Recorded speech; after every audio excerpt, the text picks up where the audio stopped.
All right. Our manufacturing Dissent comrades traveled far and wide this year, from Tunisia to join the Samud flotilla to Pakistan in hopes of furthering our understanding of an increasingly critical part of the world, as well as our cultural roots. In that vein, and with our ideological disposition, I visited Detroit to participate in the second annual People's Conference for Palestine. The People's Conference brought together thousands of attendees, activists, and organizers from around the country for a weekend to align the national movement for Palestinian liberation. The attendees ranged from Palestinians who had been on the ground in Gaza, like Dr. Ghassan Abu Sitta, to figures who have been active in the political sphere, like Jill Stein, labor organizers like Christian Smalls, and independent journalists like Nora Barrows-Friedman, who has been one of the crossbearers of the movement for Palestine in the digital media space for over a decade. Nora's work with independent outlet The Electronic Intifada has preceded the recent rise in online media by years. In fact, The Electronic Intifada is probably one of the first consistent sources for news and analysis on Palestine that I've followed. We're happy to have her on today to discuss a range of topics from her own work in this space to the future of the Palestinian liberation movement. Thanks for joining us today, Nora. How have you Thank you been so since we much. met at the People's Conference? Yeah, it was great. So good to see you again. Thanks for having Yeah, me. you too, you too.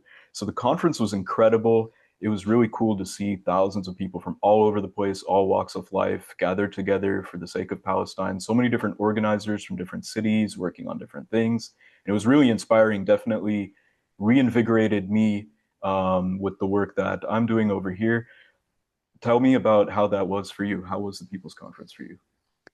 Yeah, it was a really beautiful experience. I think, not just it wasn't just important, I think, for me and for a lot of other people to be in community together for, 3, 4 days. Just, being able to sit and talk and um, commiserate with each other. I mean, obviously the so-called ceasefire hadn't happened yet, and there were just relentless bombings happening in Gaza at the same time. And I think many of us at the conference really needed to be around other people physically. Just to sit and hug each other and figure out what the next steps are, and breaking that sort of isolation and alienation that I think we all feel, as people living in the belly of the beast under, capitalism and colonialism and imperialism. There's already that kind of isolation and alienation. But I think it was especially exaggerated because we've been, just our hearts have been broken um, by 2 years of genocide, and to be around people who are feeling the same was I think really important, and I've been thinking about that a lot. Just how really essential it is for us in, the Palestine liberation movement to be in community with each other. And just to have the ability to sit and talk and learn from each other and not feel so alone and not feel so, um, you know, uh, yeah, like alienated, as I said. And it was incredible to hear from people who were speaking at the conference. Like you said, Dr. Hassan Abu Sitta, I think, was one of the highlights for me personally. Mhm. Um, and my colleague and brother Abu Bakr Abed was beamed in live from Ireland. He's great. He's Yeah, great. he was amazing, and it was just very moving to be in that space and to be with so many people from far and wide. Yeah, I really think that the feeling of solidarity there and the feeling of community is something I've honestly never felt before. Yeah, I didn't go to the first People's Conference. This was yeah, the me first neither. time I've seen that many people who are committed to Palestinian liberation together in one space. Yeah. And while what's been going on has really been heartbreaking, I think a moment like the People's Conference provided an opportunity to rebuild, and rebuild with a new kind of, maybe not new, but a refined direction Yeah. and a refined kind of manifestation of what we were before October 7th, because I know that day was obviously life-changing for Palestinians and people in the region, but also for people around the world who Yeah. were also put in a conundrum when that happened as to what is to be done. And I felt like the conference was really, really good in terms of that healing process, and as well as like kind of giving us direction Yeah. as to where we're going from here as a movement and as people. So that was Yeah. great. It's well said. Yeah, Yeah. absolutely. Well, so there's a lot I want to go over, but before we get into it, tell me a little bit about yourself, your personal journey, your career, and your journalistic journey. What was it like growing up in Oakland?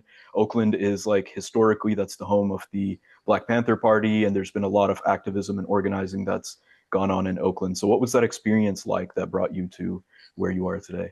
Yeah. So yeah, growing up in the Bay Area, I was actually born and raised in Berkeley, which is just north of Oakland, but the cities are adjacent, and Hmm. I lived for a long time in Oakland as well. Um, but I think, I mean, I grew up luckily, it was a very good fortune for me. I grew up in an anti-Zionist household. My both my parents, they divorced when I was 8, but both of them, have always been repulsed by Zionism and Israel as a colonial, state, and Zionism as an ideology. So we were secular, culturally Jewish, and my mom especially has been since the mid 60s, very committed to leftist revolutionary politics, and that was just kind of the vibe I was raised in, and uh, I wasn't involved in any Palestine solidarity organizing as a kid. Um, but it was always, just kind of like normal for us to talk about imperialism and revolution, and, especially our responsibility as white Jewish Americans living as settlers on this continent, how important it was for us to take responsibility for our presence here, and you know to try and do whatever we could to fight against Zionism in Palestine, because it was being done, ostensibly in our name. Um, and so around the time of the invasion of Afghanistan, and then the invasion of Iraq, and just the decimation of the region by U.S. imperial forces, I kind of had this like uh, drive somehow to do whatever I could in terms of like joining political movements, protests against the war, anything I could. I was in my early 20s. I was a brand new mom, and I just felt like if I was bringing a kid into this world, I needed to find ways to make it better for her. And so in early 2003, I got an internship with a radio station here in Berkeley that actually I have deep ties to. My parents both met there as programmers in the 1960s. That's cool. So yeah, so I kind of grew up as like a radio kid. And I walked in and I said, "Hey, I have, I was also trained as a journalist at this program called Youth Radio that, gives kids microphones and teaches them how to do interviews and produce segments and edit. And so I had a little bit of background and I walked in and I said, I would love to do whatever I can to, learn how to do broadcast and talk to people and do, I have this skill in media. I want to put it to use. And so I interned at this radio program that is called Flashpoints. It's a daily investigative news magazine. And obviously, as the war in Iraq was about to start and the invasion and occupation of Afghanistan was already underway, the Second Intifada in Palestine was also underway. And so we were covering, those three areas.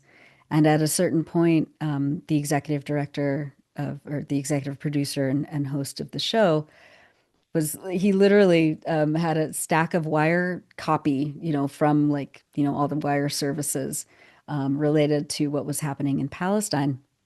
And he's like, look, I have to focus on Iraq and Afghanistan. You take Palestine. And he like put a pile of the news copy on my desk. And that was it. And it became clear, it was kind of like it was kismet. It was aligned in some, spiritual realm that I was gonna take this on. But as soon as I dove into Palestine and learned more about the history and I started going there. The first time I went there was in April of 2004, and my life completely changed. That was it. I knew that this was what I wanted to do with my life is dedicate it to the liberation of Palestine, through media, through communication, through broadcasting and independent media was the only way that was going to happen. And so I was just really grateful. And I started reporting and then, kind of at the same time as I was doing radio broadcasts and putting together little documentaries when I would be in the West Bank and Gaza, I also started to write for some independent international agencies and also the Electronic Intifada. And in 2010, I left my job at KPFA and was hired by Ali Abunema. And I've been there ever since. So this is my 16th year at EI. And Been doing this. yeah, exactly. And it's hard. It's very difficult work, obviously, emotionally and spiritually and intellectually, and it's the greatest honor of my life. I feel like um, I, I have just enormous gratitude to be able to do whatever I can in whatever part I've been able to fill in this movement. So yeah, that's kind of how I got started. That's beautiful. That's beautiful. I remember when I first came across the Electronic Intifada, I thought that was such a cool name.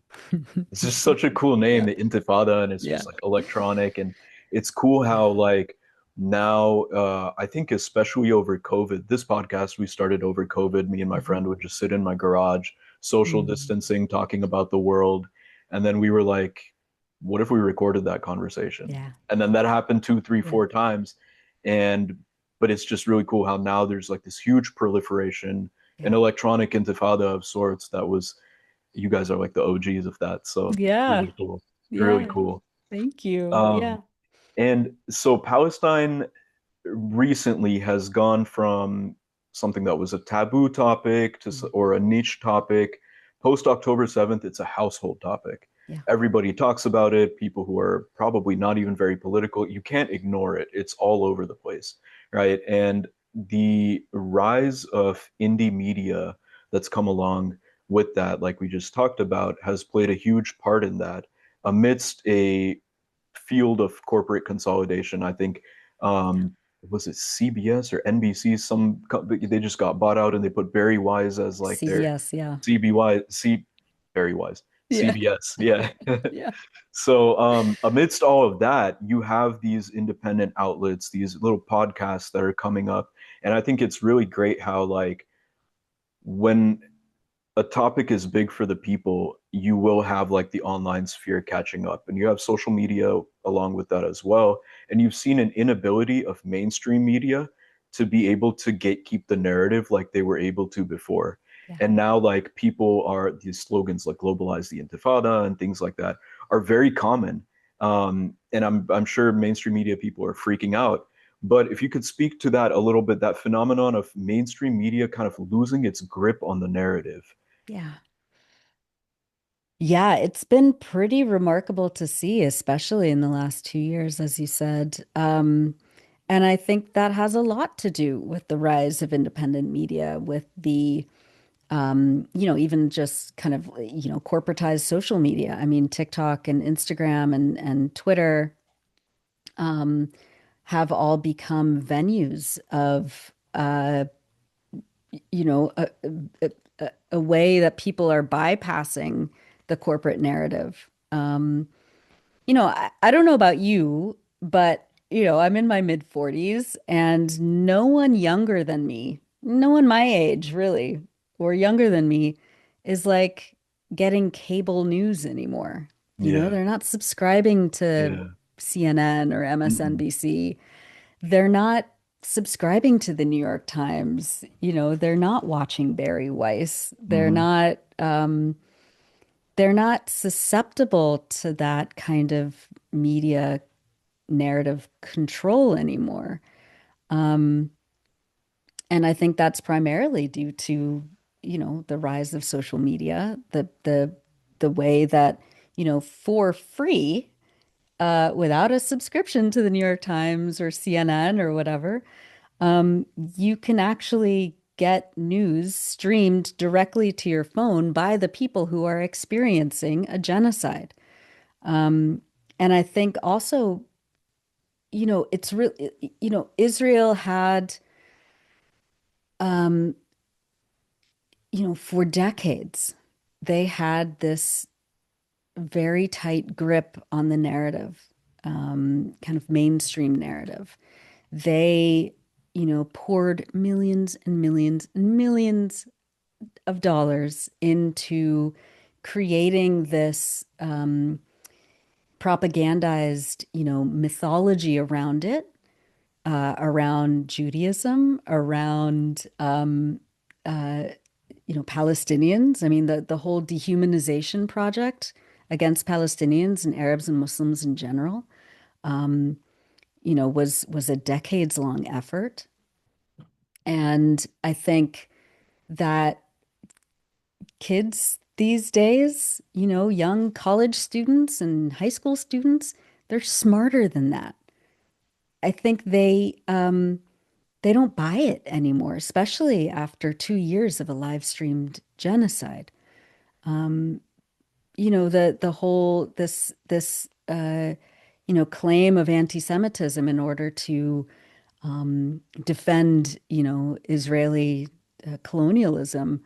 It just doesn't work it never stuck in the first place on a practical level, but now it really doesn't. Like people don't buy it. They don't buy it anymore. They can see through the propaganda. They see through the lies. And I think it's correctly marginalized Zionists in this country and in occupied Palestine, um, to the point where they're very defensive. They're not able to just kind of you know um, antagonize people in the way that they used to. Um, It's gone they're from yeah, one side to both sides and now to right, the other side, right? right. You got a lot of That's people right. who are just completely Yeah. anti-Zionist. Yeah. Completely. And kind of like organically. It wasn't because, SJPs were, suddenly given more resources on campus, or anything like, it's not Yeah. because there's propaganda wings to the anti-Zionist communities or organizations. You know, we don't have that kind of money or resources or time. Mhm. Um, it's an organic process where people are saying, wait a second, I, you know, grew up hearing about Israel and hearing about their right to defend themselves. This doesn't look like self-defense. This looks like a Holocaust. Mhm. And I turn on Instagram or TikTok or the Electronic Intifada, and I see Palestinians who want to go back to their homes, and that seems like a pretty reasonable, demand and right that they have. What do you mean that Israel is a Jewish only state? Isn't that apartheid? Like Right. I think kids are Right. just smarter Yeah. now, and the propaganda is boring and tired and ridiculous. Um, so it's been kind of stunning to see how quickly Israel's, house of cards has really fallen without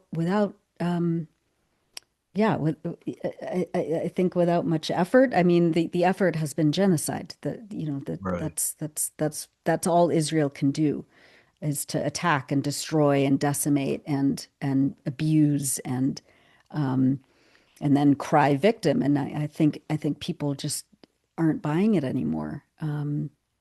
So yeah, it's kind of interesting how, like you said, Palestine used to be kind of a niche, very marginalized issue, and now it is incredibly mainstream to talk about it. It's mainstream to talk about Zionism as an ideology, which I never thought I would see, you know, and I think it's made independent publications like the Electronic Intifada that much stronger, where we we fill many, many gaps in the coverage.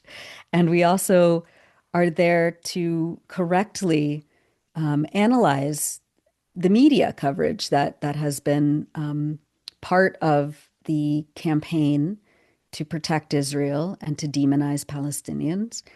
Um, and, we are incredibly rigorous in our fact checking. Anyone who's, submitted a story to the Electronic Intifada can understand how rigorous and sometimes slow the publication process is, because we get it right. Yeah. We are better fact checkers than the New York Times, and that's not just rhetoric, that's actual fact. And we do it because the story, we owe it to the story, we owe it to the people, we owe it to the movement to get it right and to provide people who read us or watch us or listen to us with the appropriate, not just facts about today, but the context and the history of Palestine itself, of the Zionist project itself, and of the West's involvement as a hegemonic empire. And I think it really does our readers, our viewers, a real service. In the work that we do, and the work of our contributors, especially those in Palestine, who are afforded the appropriate platform to tell their stories. Yeah, and that's great. And I think with outlets like the Electronic Intifada and whatnot, um, it also teaches people media literacy. Yeah. Like you kind of give people the tools that when they are just kind of in the media sphere going about life, they can pick out like, hey, that's definitely like a BS narrative, or there's Yeah. something fishy about that. We need to look into that. Yeah. And I think like that's definitely one of the things that EI has helped me with growing up as well. Mhm. That's You great. brought up social media, and it reminded me of Netanyahu, who had the meeting with those influencers, where he was like, Elon Musk is our friend actually, and we need to like work with him. And it shows that a platform like X, which is run by Elon, who himself is a Zionist, Yeah. is still like that is still a threat.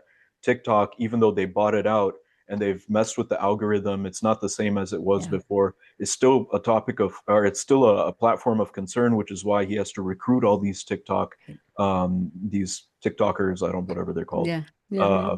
Yeah. to still push propaganda on there.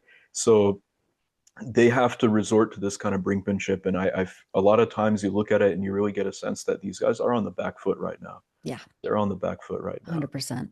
Yeah. 100%.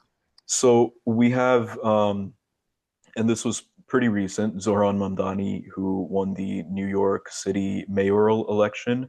He um, he was heavily criticized for saying globalize the Intifada. And that statement was misconstrued by the mainstream media into like 100 million different things. And obviously, a lot of people didn't buy it because people themselves want to globalize the Intifada. So they're like, okay, that's not a bad thing. That's a good thing. Right. And in the past couple of years, we have seen a globalization of the Palestine movement from Palestine outward all over the world. And this was one of the stated goals of the Palestinian resistance leadership is to internationalize this issue, which the international community had been ignoring Yeah. despite all means of the Palestinian movement and the Palestinian people trying to bring this issue to light to get their justice.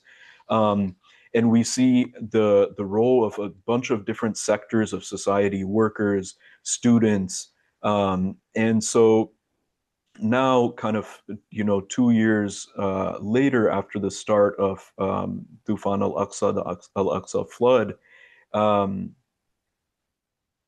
talk about what you see as the successes of the movement and the failures of the movement. Because while it's on one hand very easy to say, like, wow, there's a ceasefire, quote unquote ceasefire, and and whatnot.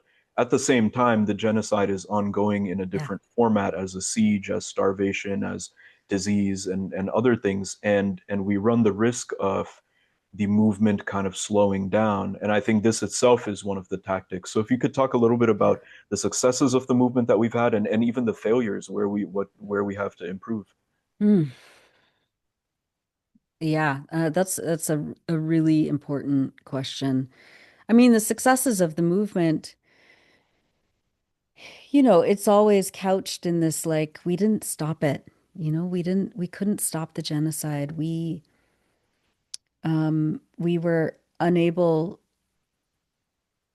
unable to stop the bombs, and the tanks and the snipers. And that that I think is something that we're gonna have to wrestle with for a long time. And it's not, it's it shouldn't have been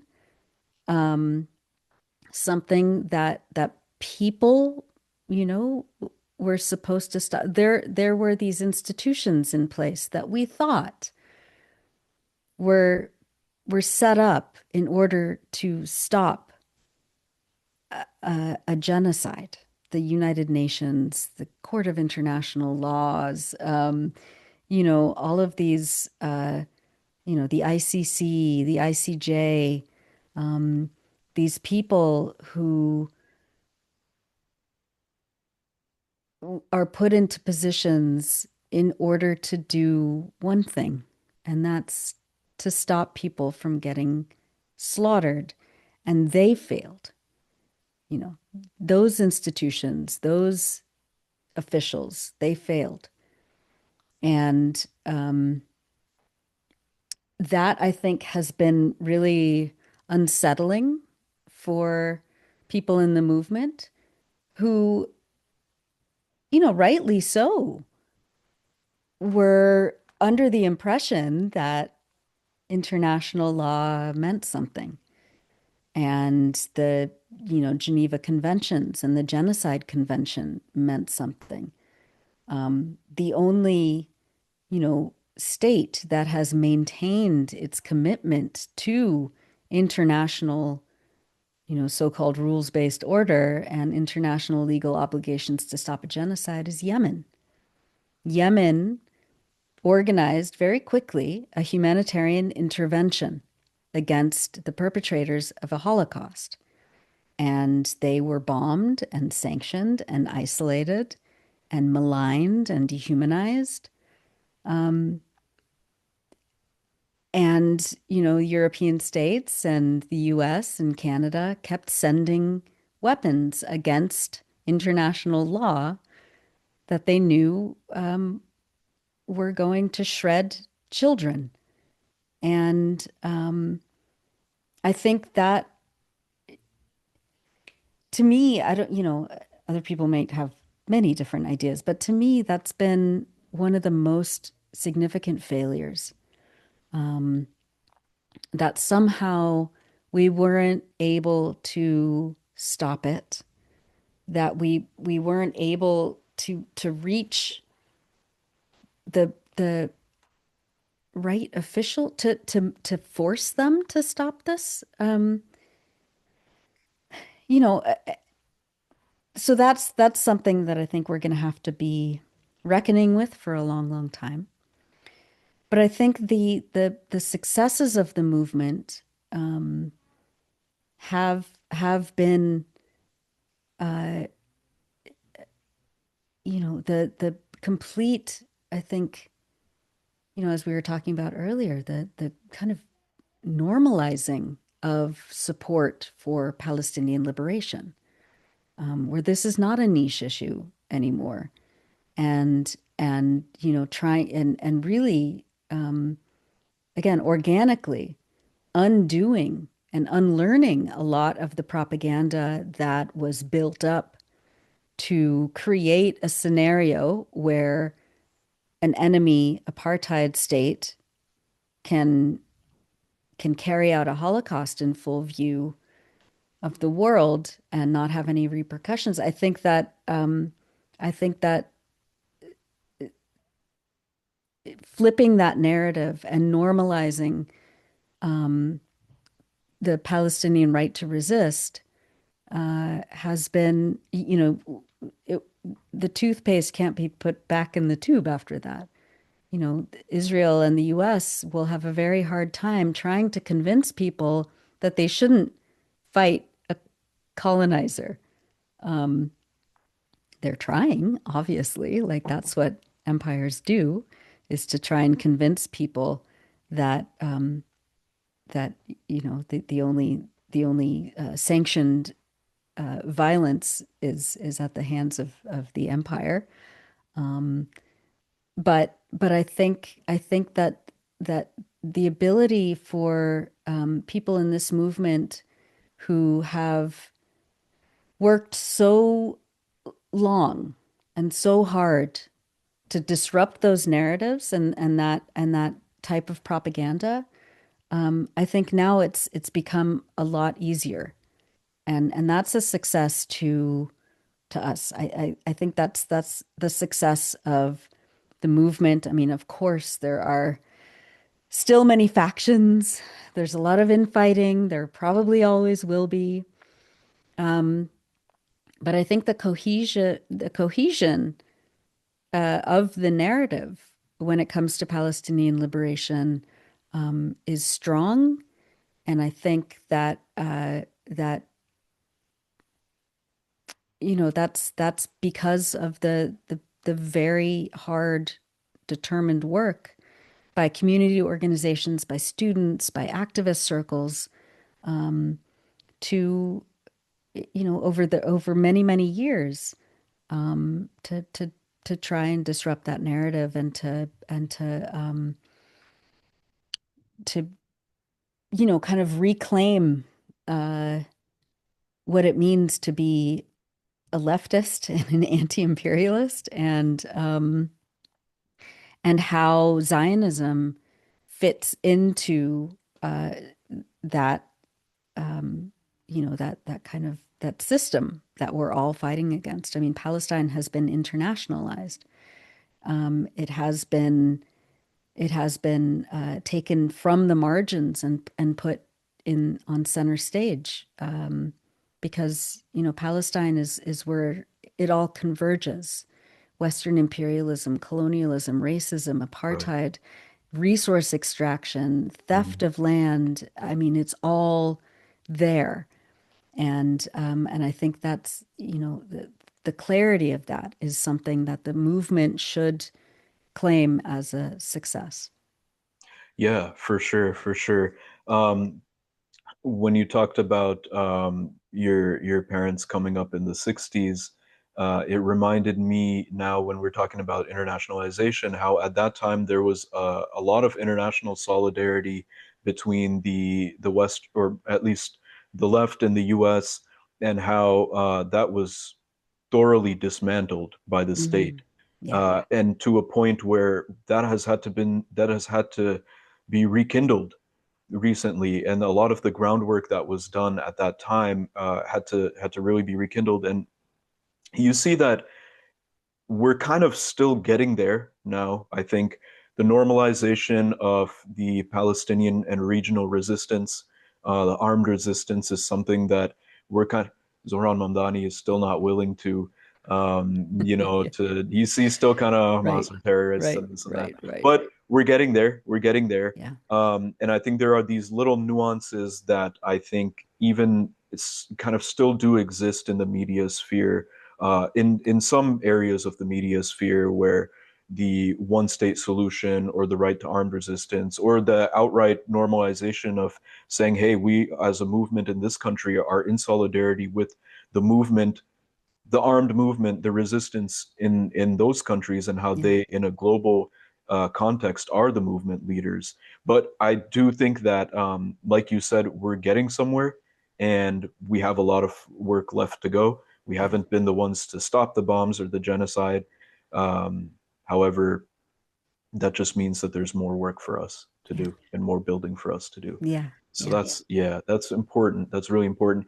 You mentioned the student movement as well. So here in Houston, actually at the University of Houston, there is a campaign for divestment at the university, and the students in the SJP have started a hunger strike. Mm. And they're going on their third week, I want to say. And so you see like the encampments and now hunger strikes, like people are really, really feeling it.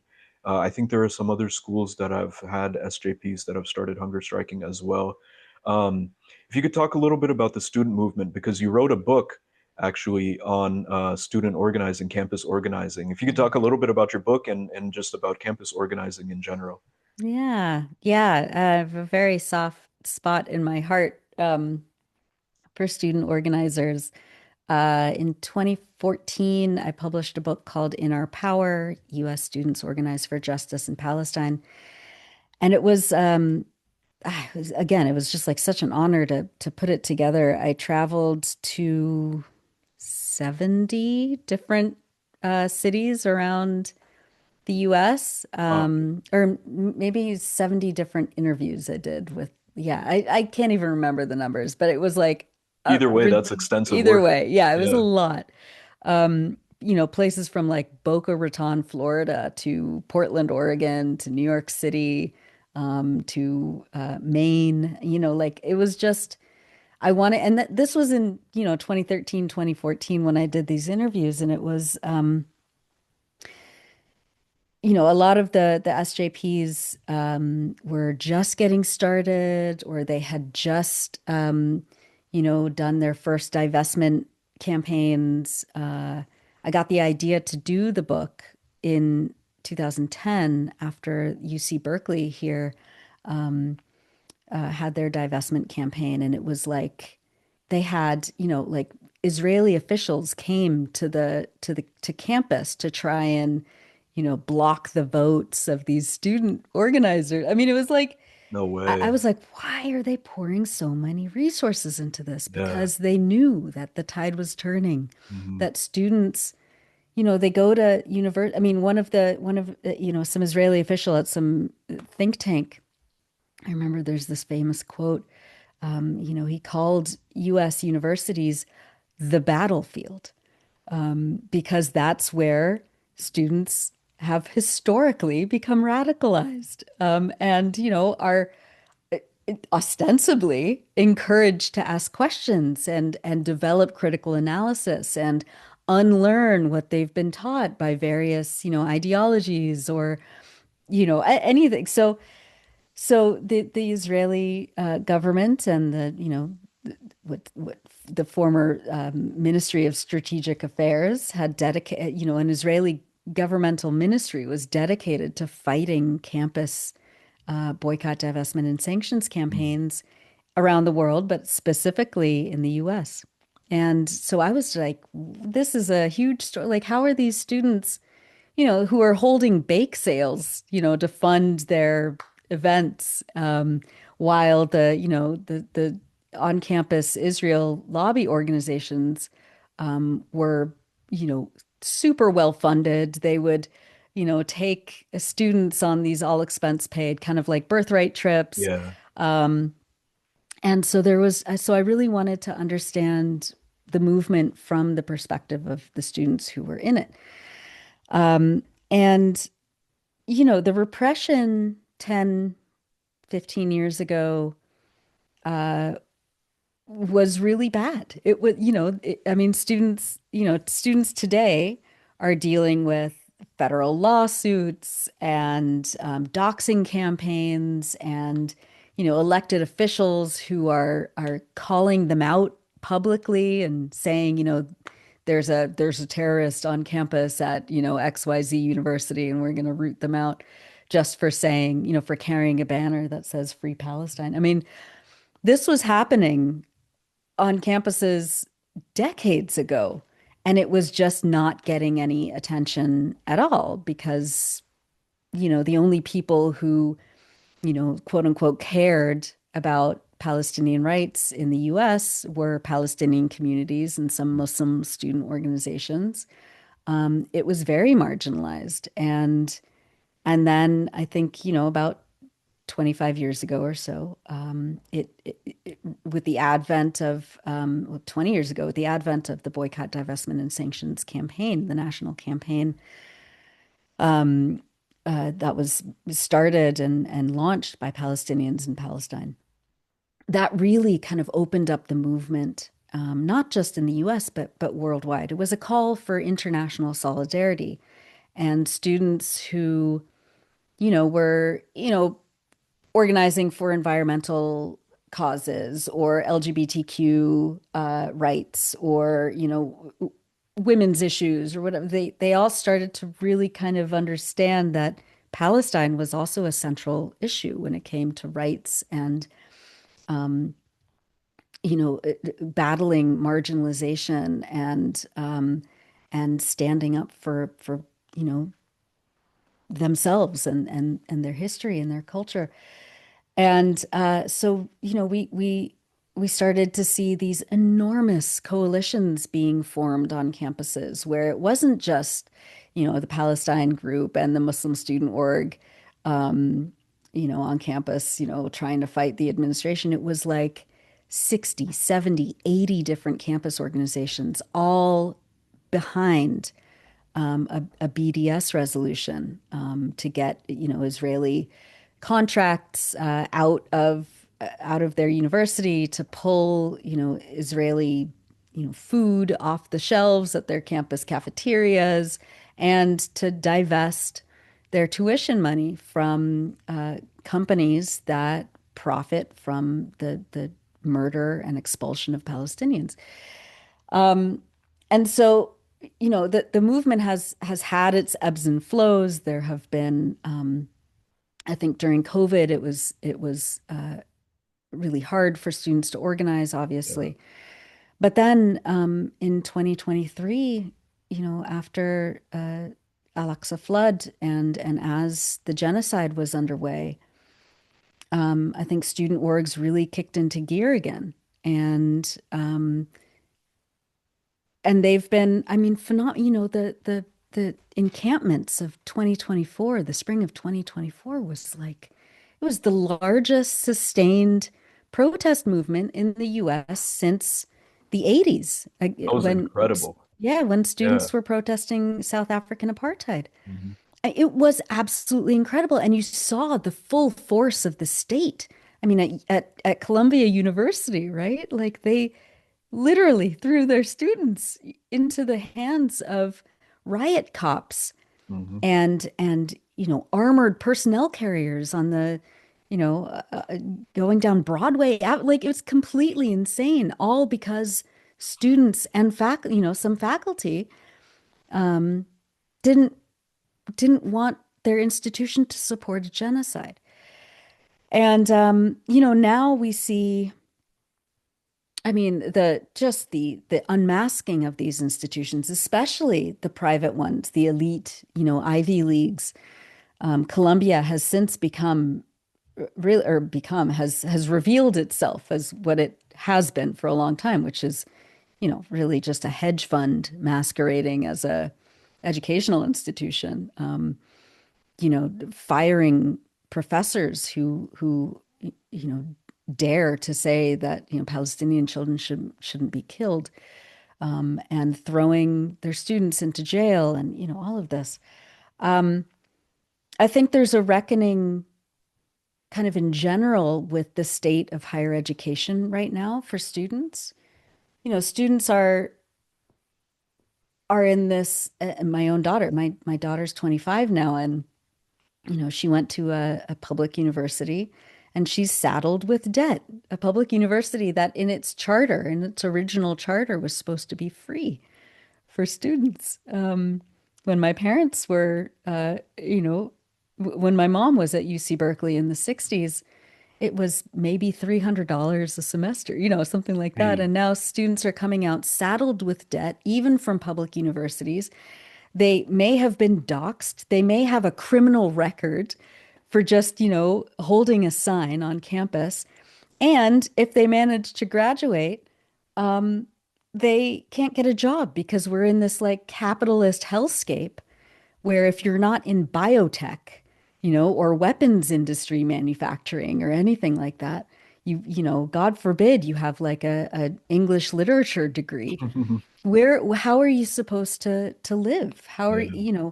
And so I think there's this reckoning with higher education in general, and students seeing that even if you get into a place like Harvard or Columbia or MIT, the administration might come after you, Right. for standing up for human rights. And so, yeah, I mean, I always I want to go back and do a follow-up to the book at some point just to see where some of these students are. I'm still in touch with maybe about half of them, That's really cool. which Wow. is really cool. And a lot of Yeah. them have become lawyers, sticking up for civil rights, and Mhm. and a lot of them have become doctors.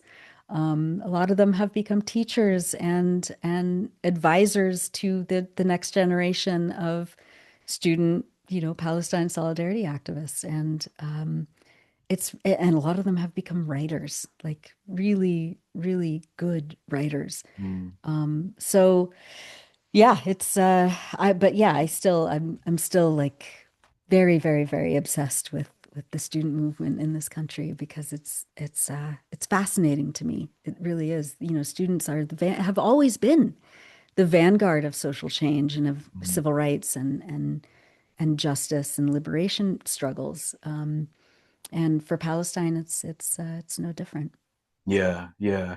And I think one of the difficulties is that folks go to the university, they're there for a few years, and then they graduate and they Yeah, leave, and so that continuity sometimes can get broken. But that's where, like you said, some of the students who you have interviewed at that time are still in yeah, contact with their local SJPs or Palestine yeah. related groups. And so it really is a generational thing. You said at the beginning, you talked about your parents and their political inclinations. Hmm. And it's really important that when we're going up against a machine where the budgets are so big just to crush student activism, which Yeah, shows how potent student activism could be for folks who yeah, may think that, like, oh, what's this going to do? Well, it's right. going to do something. And that's why millions That's of right. dollars from governments are going towards this. But Yeah, it's really important to, the way that, you got your footing from your parents, or the way that, students and SJPs are getting mentorship from older generation, for Yeah. the generational connection through the movement to be there, given the monstrosity of the machine that we're up against. Yes. And Yes. it's interesting. I read this.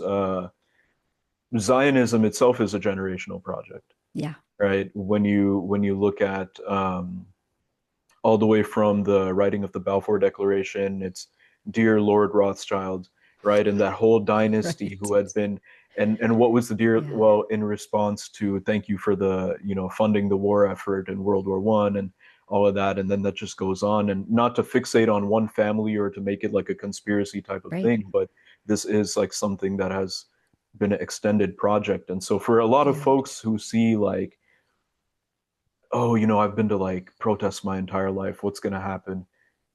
It's not you, it's your kids and their kids and their Yeah. kids and your parents. And if you haven't started yet, we got to start That's now, right. because they started a long time ago. They Yeah. started in the That's right. 1800s. That's right. So yeah, Yeah, we all have a critical. role to play. We all, whatever seeds we can plant. We don't know, maybe, and this is something that a lot of my comrades help me with when I forget, Mhm. what, because I am in those pits of depression and grief and rage, and Yeah. I'm like, what is this? What is the value of what I'm doing? Mhm. I keep doing this. I've been doing it for a long time. And it keeps getting worse. We weren't able to stop this genocide, like it's so devastating. What's even the point? And I think, what the Mujahideen, I think, in Afghanistan, was it?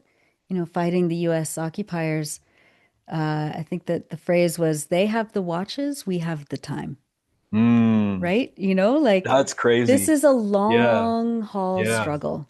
And if you're going Yeah. to be in this movement, you have to be ready for patience. Right. And you have to remember that we are all planting seeds. We might not see the fruits of those trees until a lot longer than we would like, Mhm. but those trees have roots and they will continue to grow. And, you know, so we all have a part. We all are part of this larger story that we're Right. all weaving together. Right. And to have that kind of revolutionary patience and the steadfastness, the focus, we have to keep sharpening our political principles. We have to rely on and lean on our comrades when we're feeling despair, Mhm. because that's also very, very normal and Yeah. common. Yeah. And we have to be ready to keep lifting each other out of those pits of grief. and Right. and um and that's how revolutions are won. Yeah. They're not a 10-minute escapade. It's a Mm. long struggle. I mean, I think Yeah. of the Algerians, after my cat's up there. I think of the Algerians who waged a battle against colonialism for decades and lost so many people, and they kept going and they liberated themselves. And Palestine is the same. It's Yeah. been it's been over a century, and Palestinians haven't given up. They haven't surrendered. They haven't Mhm. said, "All right, fine, you win." So who are we Yeah. to Yeah. give up and to feel despair? And I think that's what keeps me going. Yeah. And I hope Yeah. I hope that's what keeps everyone else going too. 100% for sure. Who are we, especially given the fact that living in the belly of the beast, Yeah, it's not that we're neutral. Maybe if we right. lived in Cambodia or something, it would be a different story. Not to Yeah. pick on Cambodia, but the fact that we live here is, Yeah, if we do give up, we're not just giving up, we're actually resigning ourselves to be participants that's in right. cogs in the war machine. That's it. And so That's it. it's a lot more dire than just, well, I'm going to give up and sit down because we're not neutral by default. We are, Yeah, in a way, belligerents to this conflict. that's right. Um, and Yeah. that is the price that the global South pays for us to be able to have the amenities that we have here. It's really weird. So my parents are from Pakistan, and to think that you know, over 200 years of British colonialism pillaging that subcontinent Yes. creates a condition where then we have to go and get the wealth that otherwise that was the Mughal Empire was the wealthiest empire. And Yeah. so we have to come to the core of empire where the wealth is taken. But now you're in a conundrum where you go from being one who is extracted from to one who is an extractor. Although if you look at it Yes. domestically, the ruling class extracting the working class, but that's its Right. own dynamic. And Right. so it's funny to me when people say that, and we're in Texas, there's a lot of folks who have this sentiment of folks coming here illegally and this and that. And it's like, well, I mean, we never asked for any legal permission to pillage their country. So they're No. just, it didn't, you weren't Yeah, complaining when that was happening. Why are right. you complaining now? That's right. No, Um, it's it's a legal as weird dynamic. convenience. Yeah. Yeah, Yeah. Yeah. yeah. It's Yeah. just a really awkward dynamic. I feel like a lot Yeah. of times people have a hard time facing that, Yeah. facing the fact that, I think by default you have to be political if you live Yeah. here. Yes. You know, No, you have it's your to. obligation. It's your Yeah, duty. yeah. Absolutely. Yeah. We can't be passive, you know, collectors Hmm. of of this system. We have to be, as long as we're here and we have an internationalist, anti-capitalist principle, set of principles, then it's up to us to do whatever we can to fight against its ramifications here Right, and abroad right. in whatever ways we can. Yeah, yeah, absolutely.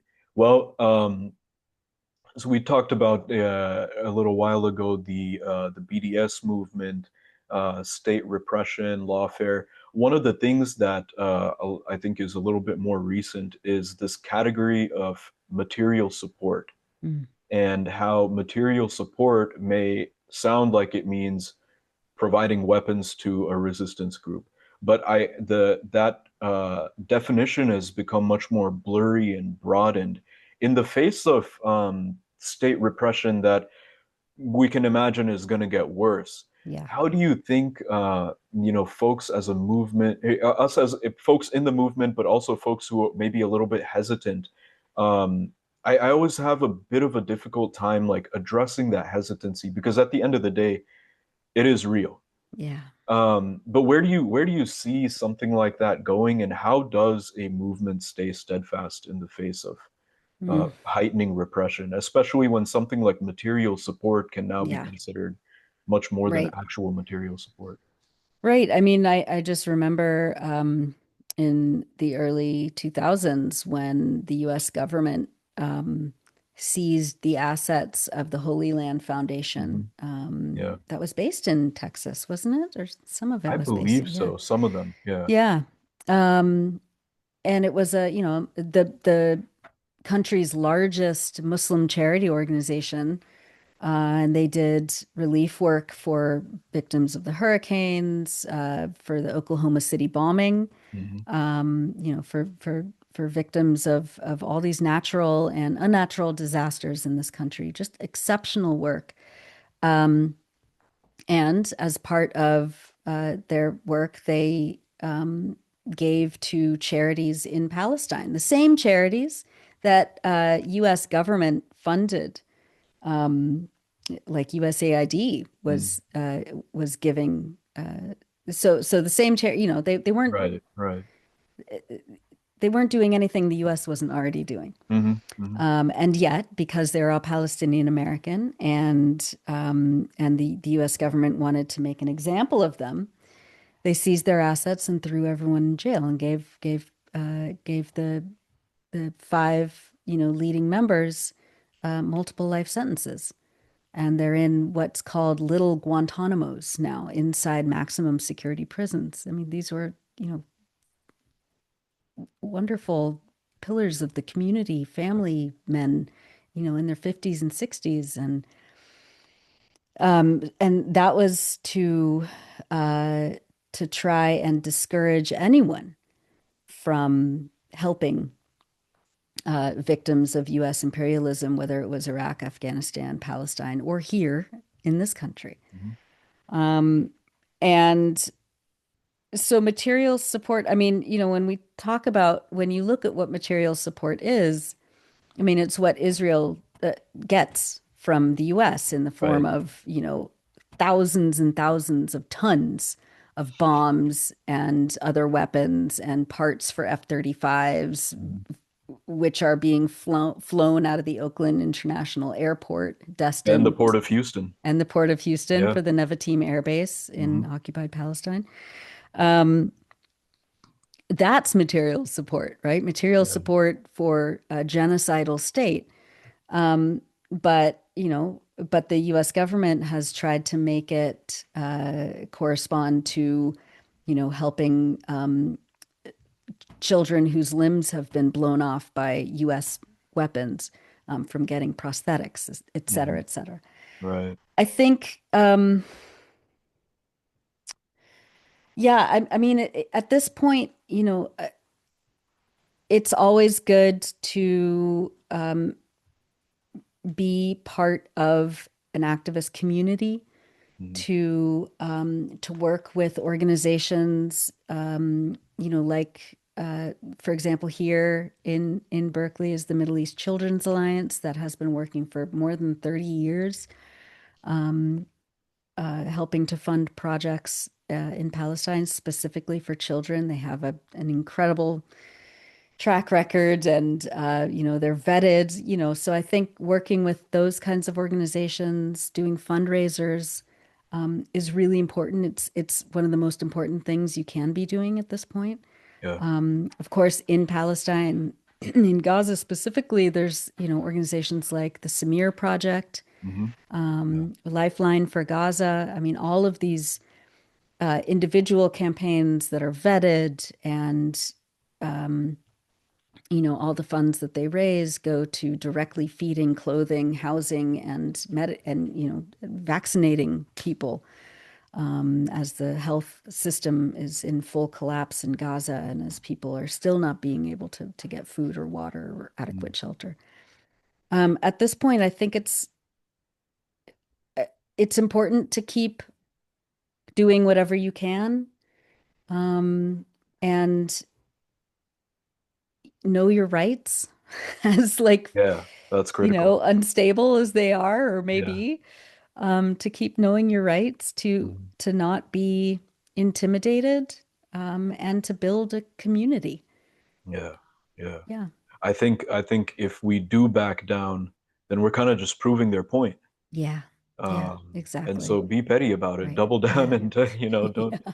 Yeah. Um, but yeah, um, that is the whole point, right? Instilling fear in us so that we Yeah. stop the Palestine advocacy, and they weren't able to do that with the student movement on Yeah. campus, and they will not be able to do that for That's the right. broader movement as That's well. right. That's Um, right. Yeah.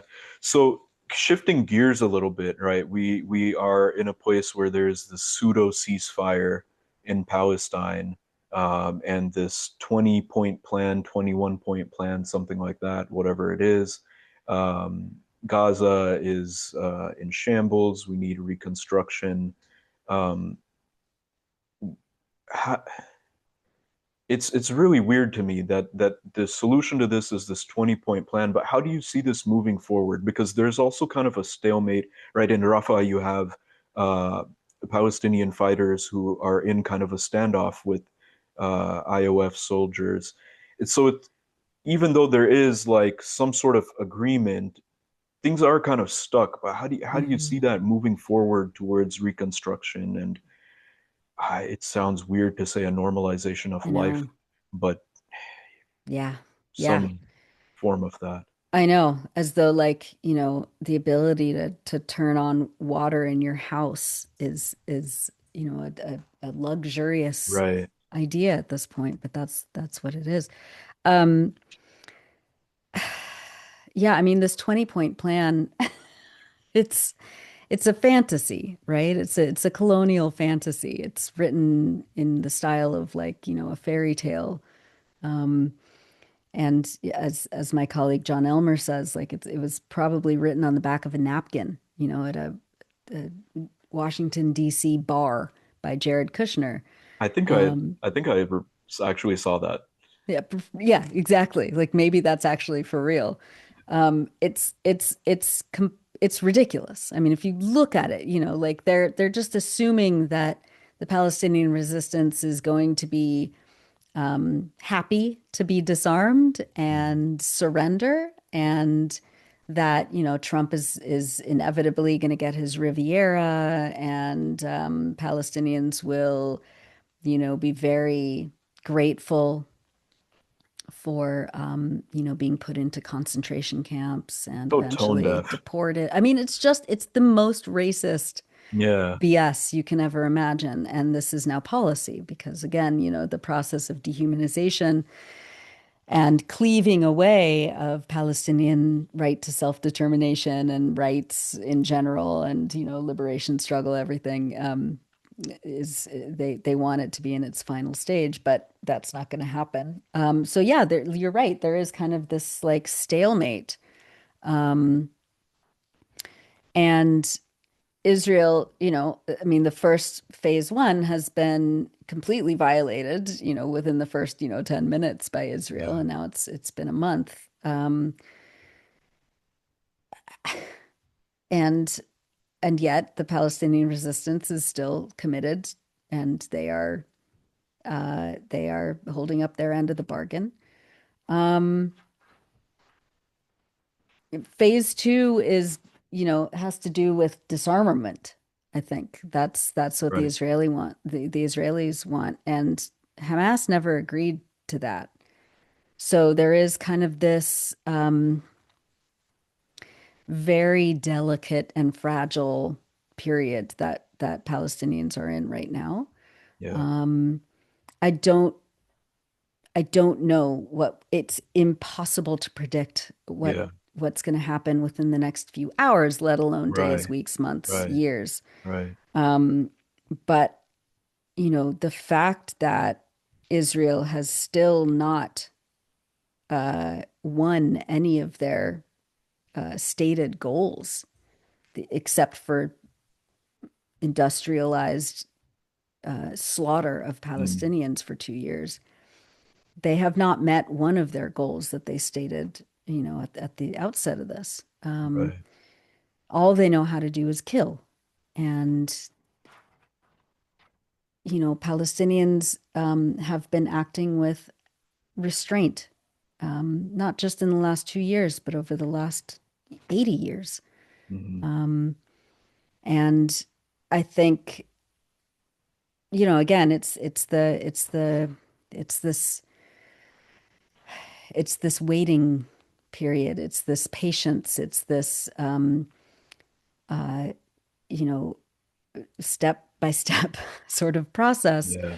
Um, I don't know what will happen next. I think, Israel is itching to go back to war, whether it's like full scale war on Gaza or, I mean, they've been violating the ceasefire every day in Lebanon. Lebanon. Yeah. The ceasefire there has been going on for more than or almost a year. Um, and they really want to go back to full scale war against Lebanon. I don't know. Meanwhile, Syria is being carved up. Yeah. That's a Israel is disaster. inching more and more and Yeah. more in north into Syria. Um, There's a whole regional reconstruction going on, yes, right? With the way that this has played out in Gaza, but also, like you mentioned, in Lebanon, with the ceasefire and the position that Hezbollah has been put in yeah, by the Lebanese government, by the Israelis, and by the HTS regime in Syria.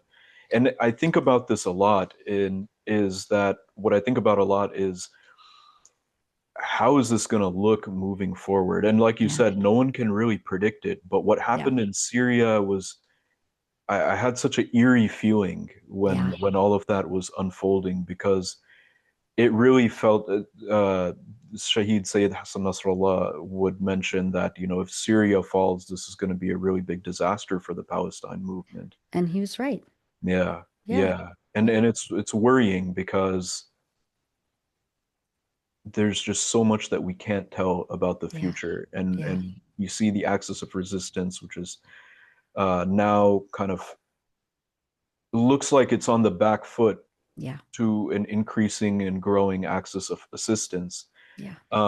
And so, with that being said, one of the things that I think Israel is worried about is, I believe this is phase two of the ceasefire, is also supposed to be the formation of a technocratic government Right. with Palestine, and there's the negotiations over the Palestinian prisoners. Yeah. Shahid Yahya Sinwar was himself released in a prison negotiation, and one of the people, Marwan Barghouti, in the Israeli prisons, he is somebody that Israel does not want to be released because of his widespread popularity.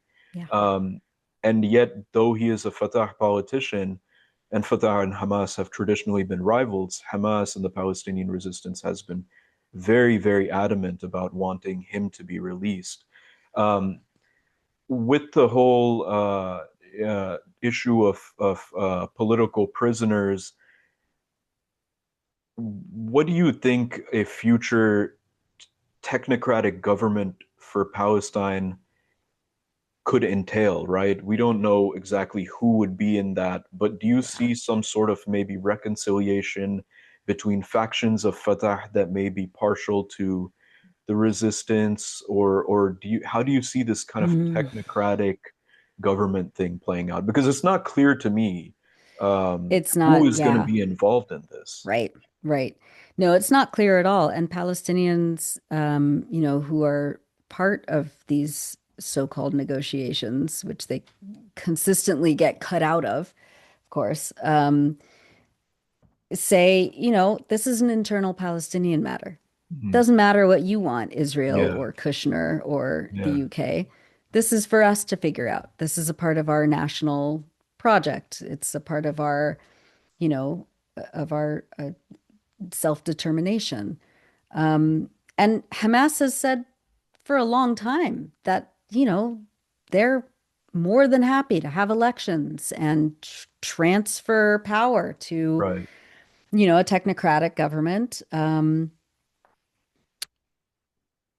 provided that it is a process that Palestinians are allowed to participate in Right. and no one else, because that should seem reasonable to Yeah. most people. But of course, because it's Palestine, there's a paternalistic and patronizing, level of bureaucracy that Palestinians are supposed to be grateful for, Mm, by the West. mm, Um, Yeah, I mean, I don't know. When they talk about a technocratic government, I mean, it's all of these workers. It's the municipal workers. It's the garbage collectors. It's the construction crews. It's the yeah. civil defense. It's the bureaucrats, the Right. land deed,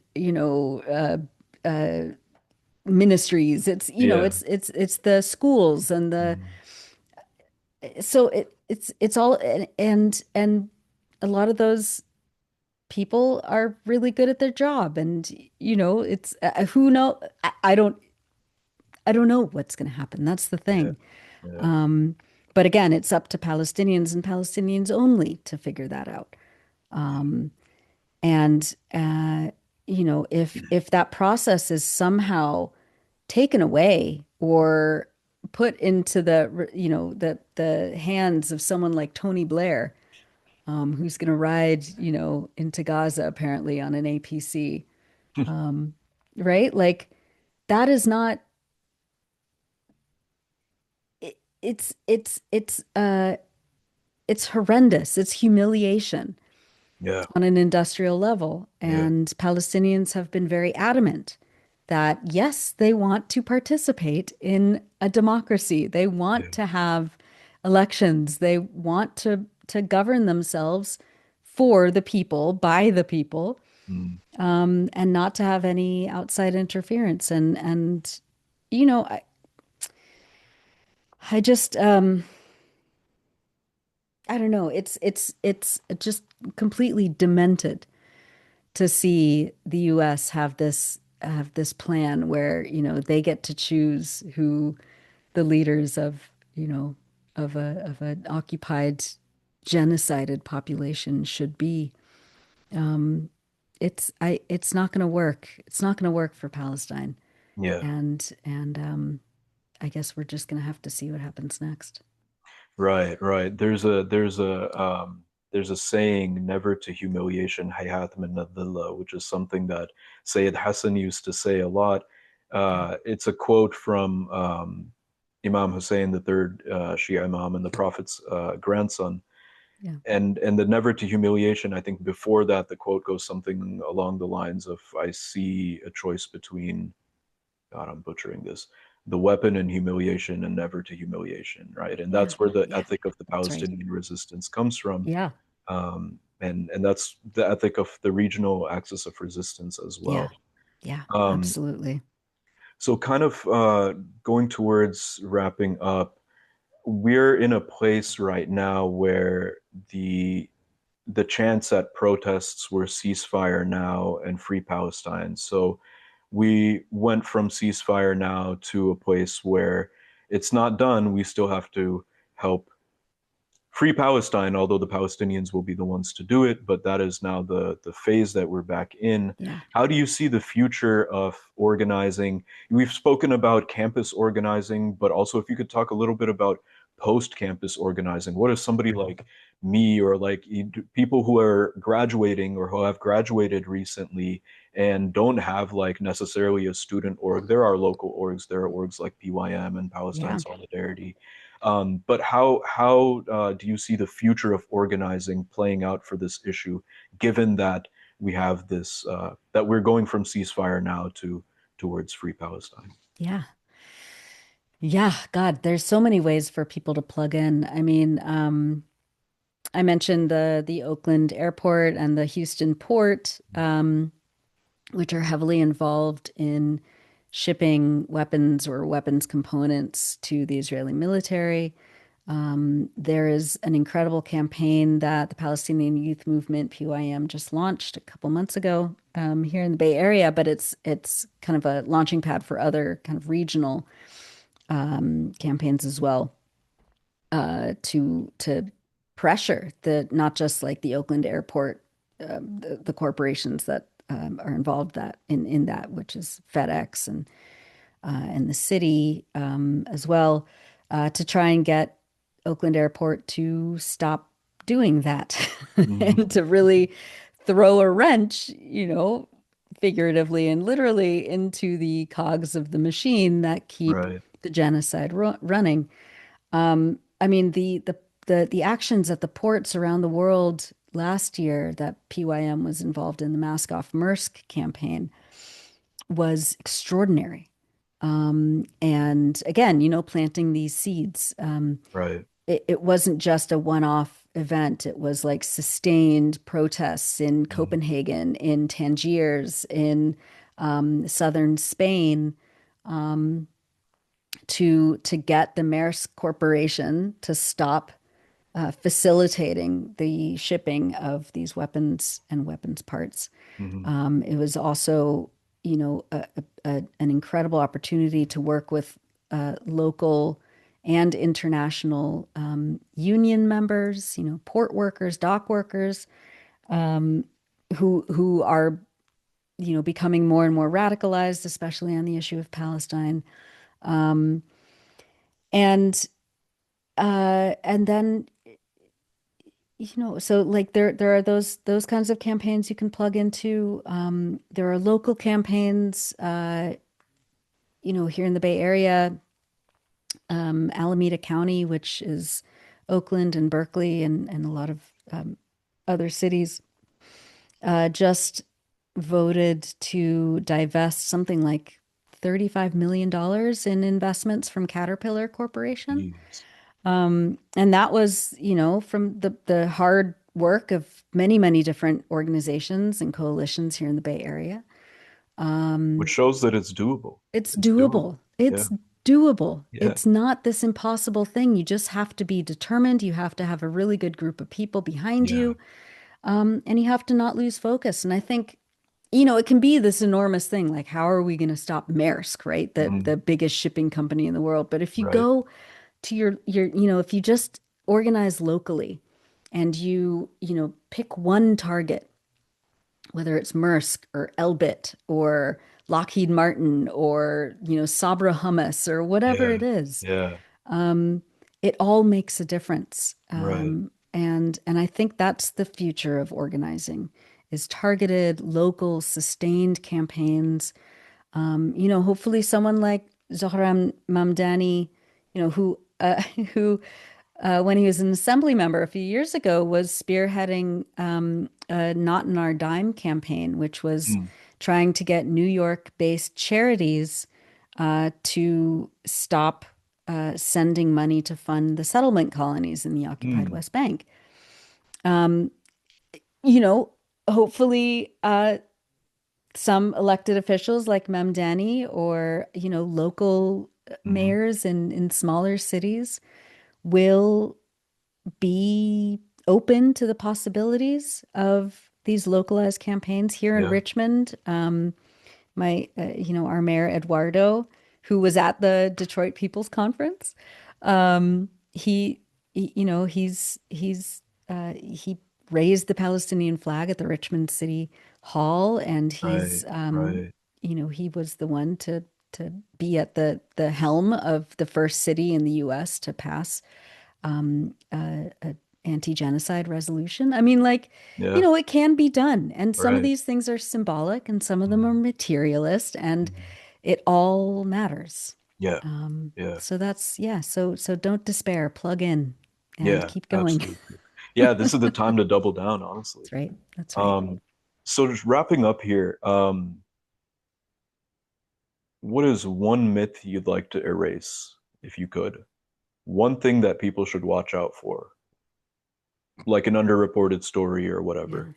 And one action listeners can take this week. Oh my God. One myth is that um, uh, Israel and the Zionist project are here to stay. I feel like there's no reason that should be true because it's not. Mhm. Yeah. What was the second one? Something to One watch story. out for. Something to watch out for. Uh, Something to watch out for. Um, I would say, oh, that's a hard one. There's so many things. Um, Go back to media literacy. Yeah. Uh, I think watching out for the way that things are covered and the vocabulary that is used. Um, I follow on Twitter, I follow someone I want to be friends with. We move in similar circles. Her name is Asal Rad, and Okay. she is Yeah. a professor down in Southern California, and she does an extraordinary job of kind of dissecting corporate media headlines and really pulling out and analyzing why certain sentences are structured certain ways, Okay, passive cool. versus active voice. Yeah. Palestinians die, but Israelis are Are killed, killed. something like Right. that. Yeah. Um, and so she does a really good job. So I think enhancing your media literacy is something you should watch out for, and watch out for when you're being lied to. Mm. And it's a lifelong process, I think, to Yeah. become media literate. But it is really important. And then the third question, Third question was, what is one action that listeners could take this week? oof. One action listeners can take this week is to go to the website lifelineforgaza.com, I think it is. And it is a kind of rotating list of individual family campaigns in Gaza, who have all been, vetted, if that's Mm, important to you, mm, um, to, especially now when there's this so-called ceasefire. I mean, some of the donations have been completely stagnant, for people, who need food and shelter and medicine and water. And so I think it's really important to just adopt one campaign, send yeah, $5, $10. If you can yeah, send more, send more. yeah, And really, you know, keep keep donating. Don't stop. This is not the end of this genocide. The genocide is still ongoing. It's just that they've kind of rebranded it. yeah, And yeah. so yeah, so that's one thing you can do. Of Awesome. Nora, thank you so much for joining us at Manufacturing Dissent. Everybody should go course. and follow Nora Barrows-Friedman, the Electronic Intifada. If you haven't already, Manufacturing Dissent. Um, until next time. Thank you so much. All right, I'm going to end the recording here. I'll cut out this part of me saying I'm going to end the recording. That was so good.